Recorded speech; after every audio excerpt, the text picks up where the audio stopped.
Udah ada yang kenal Bapak sebelumnya?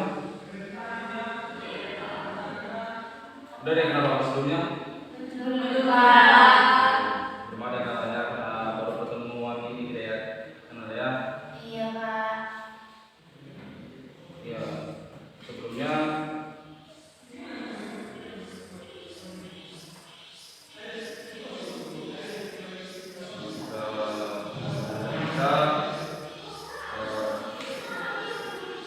ada baiknya kita ibadah singkat dulu ya, yang dibuat oleh Bapak yang Sony. Boleh maju ke depan.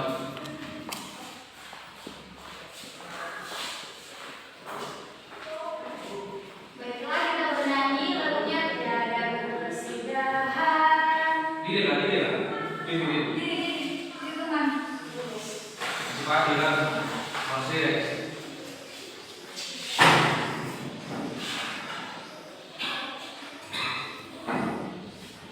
Tiada berkesudahan. 1, 2, 3, ya. Tiada berkesudahan. Kasih setiamu Tuhan. Sebuah rahmat-Mu bagiku.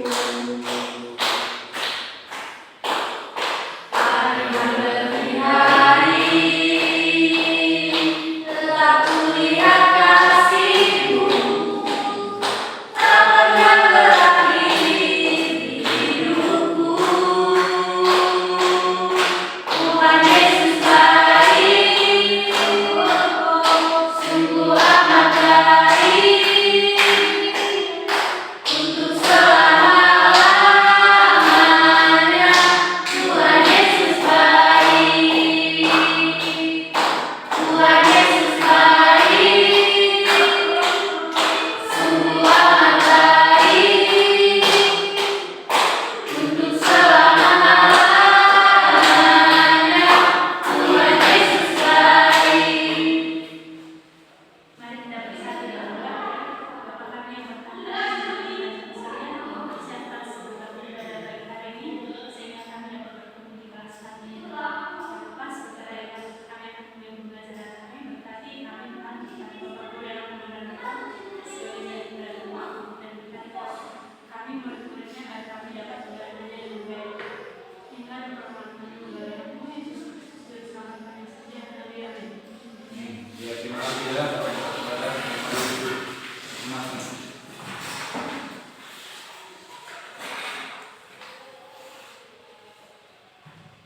Ya, sebelumnya Bapak akan mengenalkan diri Bapak dulu kepada kita semua. Boleh dilihat ya, nama Bapak Stenda Istorus, nomor induk Bapak 2001135. Asal Bapak dari Kisaran, nama Bapak Kisaran 2021. Ya, untuk selanjutnya sebelumnya siswa Bapak harus mengenali dulu ya, dari diri Bapak mengenal namanya satu persatu. Boleh dimulai dari sebelah sini. Castro. Perkenalkan, nama saya Luis, asal dari Garuda. Perkenalkan, nama saya Vitalis, saya dari Turki. Perkenalkan, nama saya Selasih Bendoro, saya dari Perkenalkan, nama saya Sergei, saya dari Perkenalkan, nama saya Rika Sinaga, asal saya dari Bengkulu. Perkenalkan, nama saya Susanto Aminah Rasul, asal saya dari Islandia.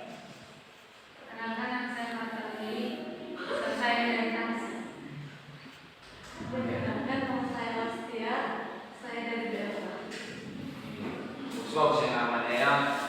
Siswa harus ada yang ada yang ini. Banyak ya? Satu. Satu orang. Siapa? Samuel. Masa harus mulai? Perdi. Kalau ini. Kenapa dia ini kak?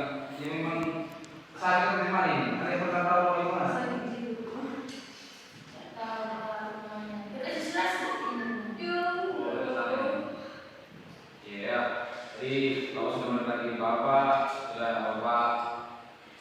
bolos ya. Apa saya dari saran. Nah ini kita akan belajar yaitu materi kita pada hari ini keluarga sebagai pusat pendidikan.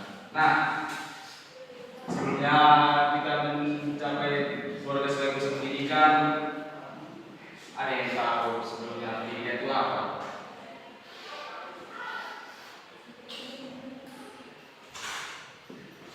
Pasti kita semua pasti tahu kan pendidikan itu apa.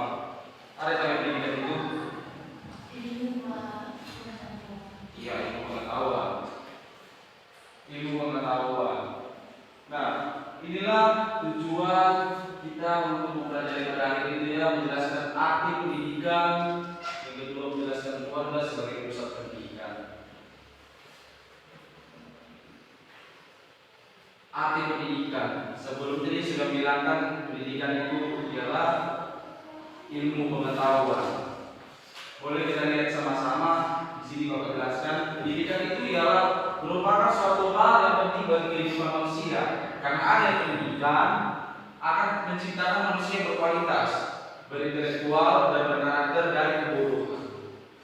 Pendidikan itu bukan hanya sebatas pendidikan kita di sekolah untuk melanjutkan sekolah-sekolah kita dari SD, SMP, SMA, bahkan ada yang mau sampai kuliah untuk menggapai cita-cita. Nah, pendidikan ini sangat penting bagi kehidupan agar kita terciptanya nilai-nilai hukum, nilai kita itu untuk dipakai nanti itu di luar.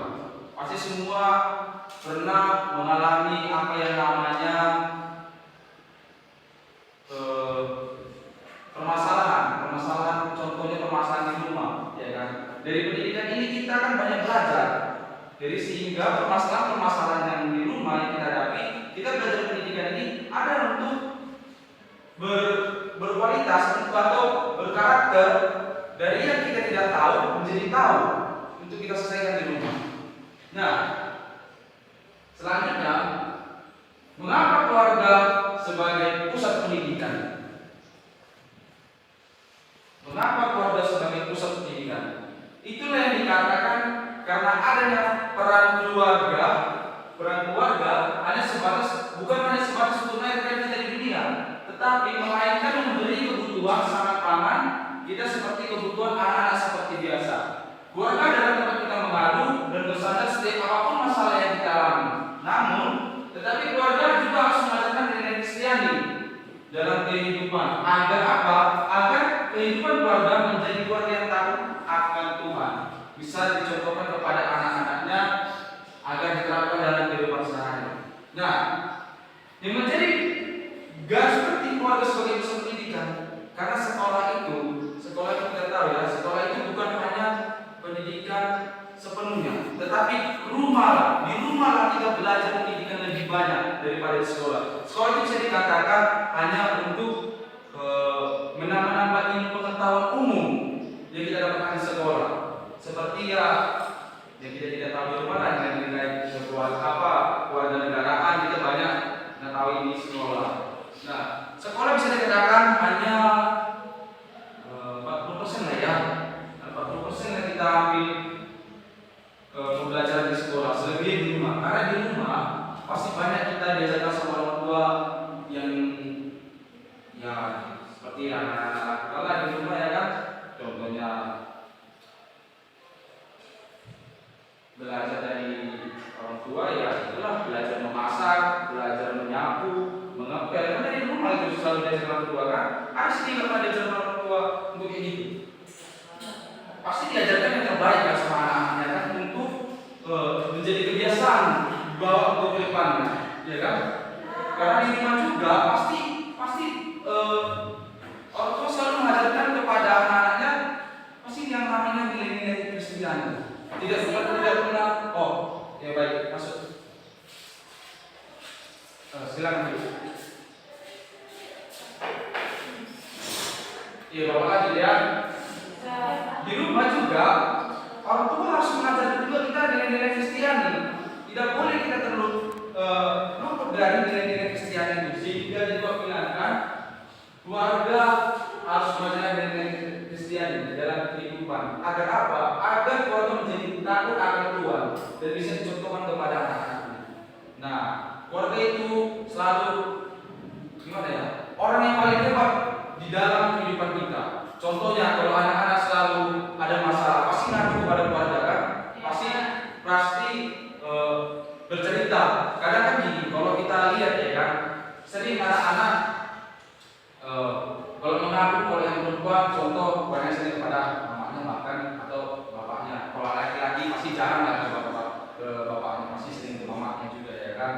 jarang gitu, jarang sekali. Kalau yang laki-laki ya, kalau ada yang apa pasti bapaknya sedikit-sedikit ngambil itu yang hal-hal yang di luar-luar itulah pasti ya.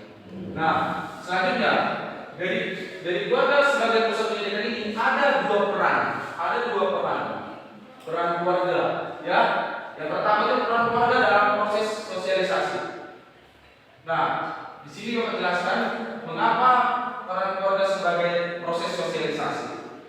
Sosialisasi merupakan proses belajar seseorang di mana orang tua, proses tua atau masyarakat meneruskan pengetahuan, kebiasaan maupun nilai-nilai di dalam lingkungannya. Proses sosialisasi ini mempunyai peranan yang sangat penting karena sangat membantu dalam pembentukan kepribadian, termasuk dalam pembentukan identitas Kristen, iman Kristen. Nah, ada nggak sosialisasi ini? Pengertian sosialisasi. Ada yang tahu pengertian sosialisasi? Sosial. Berbaur kepada masyarakat, memperkenalkan kepada masyarakat sosialisasi. Ya, Bapak akan mengambil kesimpulan sedikit. Mengapa dikatakan proses sosialisasi dalam peran keluarga? Contoh. Anak kecil yang dari lahir dari bayi yang selalu kita lihat dari orang tuanya, dia diajarkan belajar jalan, belajar makan sendiri, belajar berbicara. Itulah namanya yang dikatakan sosialisasi. Dari anak yang dari yang kecil, dari kecil itu mengikut kepada orang tuanya, diajarkan untuk mandiri. Itulah makanya dipanggil bapak keluarga dibilang peran sosialisasi. Seperti itulah anak yang dari kecil diajarkan mandiri untuk misalnya makan sendiri, belajar berjalan sendiri. Itulah makanya dikatakan disebut sosialisasi. Nah, contohnya ini kalau kayak kalian ya kan pasti sering melihat orang tuanya dalam berpakaian. Nah, dalam berpakaian pasti meniru pakaian orang tua, meniru ke kebiasaan orang tua. Pasti banyak sih meniru apa kan? Perilaku orang tua yang kalau bisa berpakaian, ada yang juga hobinya orang tua bernyanyi, pasti ikut kan? Itulah mengapa peran keluarga dalam sosialisasi. Itulah contohnya mengikut kebiasaan orang tua, kegiatan orang tua. Makanya sering kita juga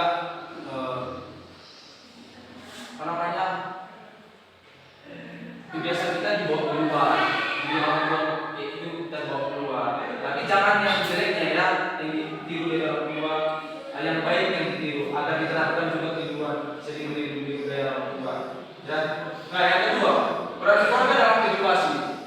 Nah, proses edukasi yaitu pendidikan yang diberikan secara sengaja, terencana dan terstruktur agar terciptanya individu yang kritis dalam menikmati dampak sosialisasi yang ada, termasuk dalam membawa orang berdewasa iman, dewasa tanggung jawab keluarga untuk mendidik anaknya sebagai besar atau bahkan mungkin seluruhnya telah diambil oleh lembaga pendidikan lainnya misalnya sekolah dan gereja. Nah, dalam peran keluarga proses ini Bapak bisa gambarkan di dalam masa kalian ini sekarang kan, kelas ini sekarang kan dalam masa menjelang-menjelangnya remaja ya kan, masa menjelang remaja yang mau masuk ke menjelang dewasa ya kan, mau masuk tahap menjelang dewasa.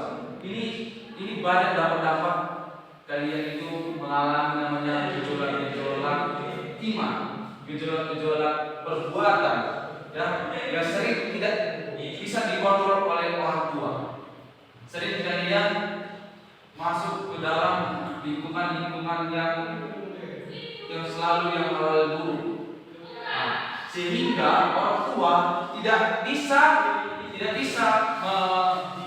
mengawasi anak-anaknya dari kegiatan-kegiatan yang buruk-buruk itu. Maka terjadilah ada yang namanya peran keluarga dalam edukasi, yaitu orang tua selalu harus bisa mengontrol apalagi namanya kedewasaan iman tadi. Dia memasuki namanya yang gejolak-gejolak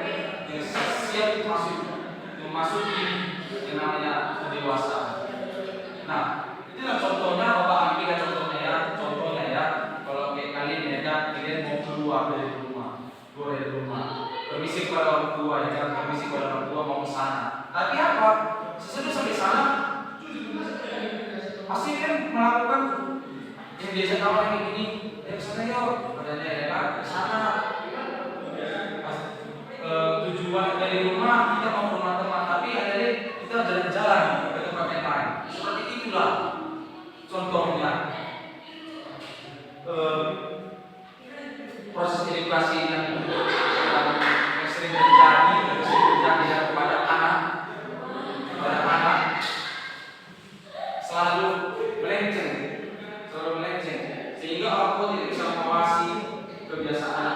Makanya sering lembaga pendidikan lain, bisa sekolah atau gereja, ada yang namanya kalau di sekolah namanya ibadah di sekolah ya kan, ibadah di sekolah, ibadah seperti yang di rumah ya kan. Kalau di gereja yang namanya ibadah minggu ya, ibadah malam Sabtu ya kan, itu sering dilakukan ya kan. Itulah untuk menumbuhkan iman kita semakin kuat, semakin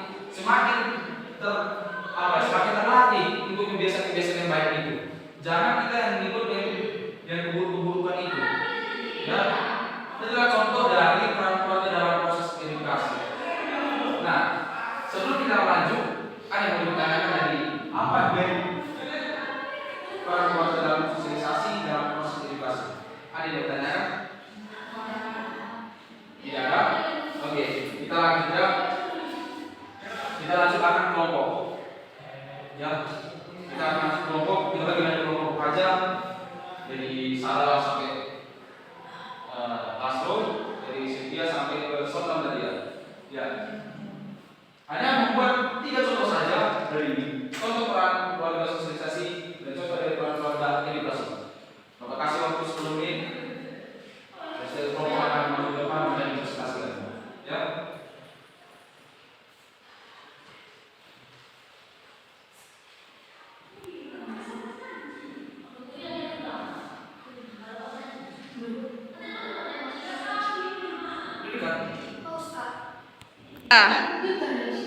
Ya, disiap semua? Ya, majulah. Orang dari kelompok saya.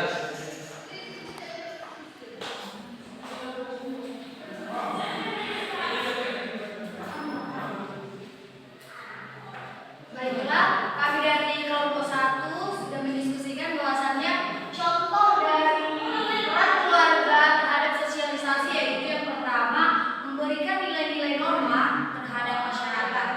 Yang kedua yaitu menanamkan sopan santun ketika kita keluar dari rumah dan bertemu dengan masyarakat luar. Dan contoh dari peran keluarga terhadap edukasi yaitu mengajarkan anak mengenai agama, karena orang tua kan tidak selamanya mengawasi anaknya. Terima kasih. Terima kasih kepada orang tua ya. Baik, kami dari kelompok 2 yaitu ingin presentasikan hasil dari diskusi kami. Ada pun contoh dari peran keluarga sosialisasi yang pertama yaitu orang tua dalam memperkenalkan anak kepada rekan kerja, kepada masyarakat, dan kepada teman-teman lainnya. Yang kedua yaitu contoh dari peran keluarga edukasi yaitu memperkenalkan ajaran agama sedini mungkin kepada anak, menanamkan rasa percaya diri, memberikan motivasi yang dapat membangun semangat anak, dan memperkuat atau menjalin hubungan dengan anak. Sekian, terima kasih. Terima kasih. Beliau langsung kepada mereka.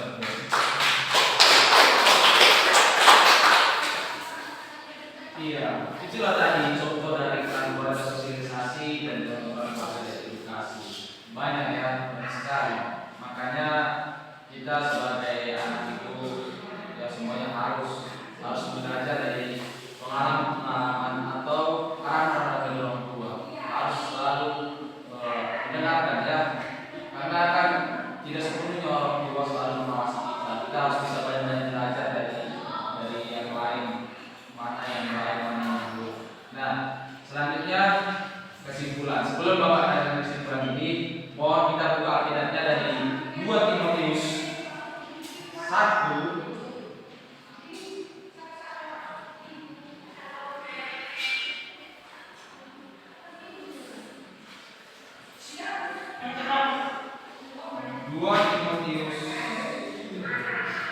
1 ayat 3 sampai 9. Ya. Saya dibuka. Nah, di situ ucapan syukur nasihat untuk berkat guru. Nah, boleh kita tahu tentang si Timotius ini kan? Timotius ini kita tahu orang yang saleh. Tahu saleh itu gimana? Orang yang Setiap pada Tuhan. iya pada Tuhan. Iya. Kita tahu bahwa dari kisahnya si Timotius ini orang yang saleh, orang tuanya selalu mengajarkan iman Kristiani kepada anak-anaknya turun temurun sebagai Tuhan itu sebagai guru agung, sebagai Tuhan itu sebagai apa ya? Guru agung bahwa mereka yang mereka selalu muliakan. Makanya kayak itulah kita sebagai orang Kristen kita harus mengikuti sebagai imannya Timotius ini. Karena Timotius ini sangat bagus ya kita contoh karena mereka selalu tanamkan kepada keluarganya, kepada anak-anaknya untuk nilai-nilai Kristiani itu. Nah, jadi kesimpulannya pada hari ini ialah yang pertama itu keluarga adalah sebagai pusat pendidikan yang mengarahkan dan membentukkan karakter intelektual dan sikap manusia. Nah, yang kedua itu keluarga Kristen harus memberikan nilai-nilai Kristiani kepada anak-anak sejak ini agar diterapkan dalam kehidupannya. Makanya dia bilang ini kita harus contoh dari si Timotius ya. Timotius itu keluarga yang saleh, keluarga yang selalu menanamkan nilai Kristiani dalam kehidupannya. Nah, yang ketiga, pendidikan secara Kristiani memanggil selalu anggota keluarga untuk meneladani Tuhan Yesus sebagai guru agung yang menjadi teladan dalam hidupnya. Ya, tadi seperti Timotius tadi, dia selalu Tuhan Yesus sebagai guru agung mereka untuk diteladani. Mungkin itu saja pembelajaran kita pada hari ini. Bapak memberikan tugas pekerjaan rumah ya atau PR boleh ditulis ya. Ini tugasnya hanya 2 soal saja. Yang pertama itu amati keluargamu, apakah keluargamu telah menjalankan perannya dalam proses sosialisasi dan edukasi secara efektif ya. Jika penjelasannya ya minggu depan katanya. Yang kedua, apakah apa yang dapat dilakukan sebagai salah satu keluarga untuk memperdalam pembentukan nilai-nilai Kristiani bagi keluargamu. Mungkin itu saja soalnya untuk pekerjaan rumah Melia. Minggu depan Bapak lagi Bapak tanya dikerjakan ya. Ya, sebelum kita mengakhiri ini kita berdoa ya, dan Bapak akan memimpin doa kita sebelum mengakhiri pembelajaran kita hari ini. Ya, kita bersatu di dalam doa. Terima kasih Bapak, terima kasih Yesus, berkasih dan berkatamu sehingga kami telah selesai melakukan pembelajaran kami. Karena Tuhan berarti anak kami Tuhan, anak yang selalu taat kepada orang tuanya, selalu mengikuti ajaran-ajaran orang tuanya. Mereka menjadi orang yang teladan, mereka yang selalu mengikut kepada melakukan nilai